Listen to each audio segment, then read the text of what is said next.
Créer du contenu, c'est super fun, mais sans organisation, c'est l'enfer. Alors si tu as envie de progresser sur YouTube, je te donne en moins de 3 minutes 5 habitudes simples qui vont te sauver du stress. Et on attaque direct avec la première. La première, c'est de batcher ton contenu et créer par bloc. On arrête de faire une vidéo à la fois.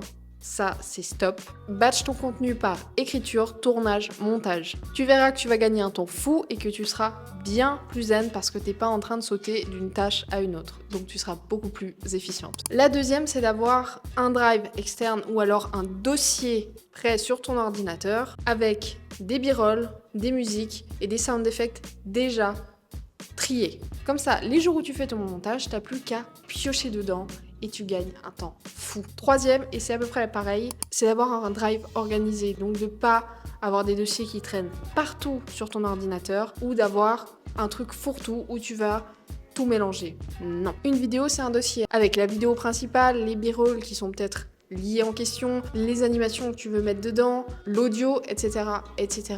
Et de les garder quelque temps si un jour tu as besoin de retourner dedans. Les archiver. 4. Créer des templates Notion. Alors, si tu as d'autres outils, tu peux le faire sur d'autres outils. Ça peut très bien être sur Google Docs, sur Things, sur ce que tu veux. Moi, personnellement, j'utilise Notion parce que je trouve que c'est super pour créer des templates. Qu'est-ce que j'entends par des templates? C'est un template qui va te permettre, quand tu crées une nouvelle vidéo, d'avoir déjà tout. Ta checklist, ta trame vidéo, c'est-à-dire si tu veux pas oublier le hook, l'intro, machin, ton appel à l'action, mais d'avoir un template qui te permet de gagner du temps. Et ça, tu peux le faire dans tout. C'est un banger, comme on dit chez nous.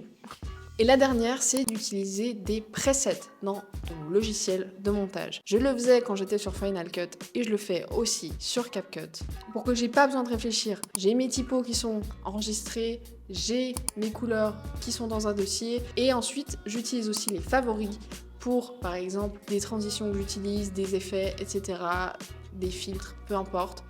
Mais au moins, je ne perds plus de temps. Tout est enregistré. Donc voilà les 5 habitudes que j'utilise, qui sont simples et qui te permettent de gagner énormément de temps. Ce sera tout pour aujourd'hui.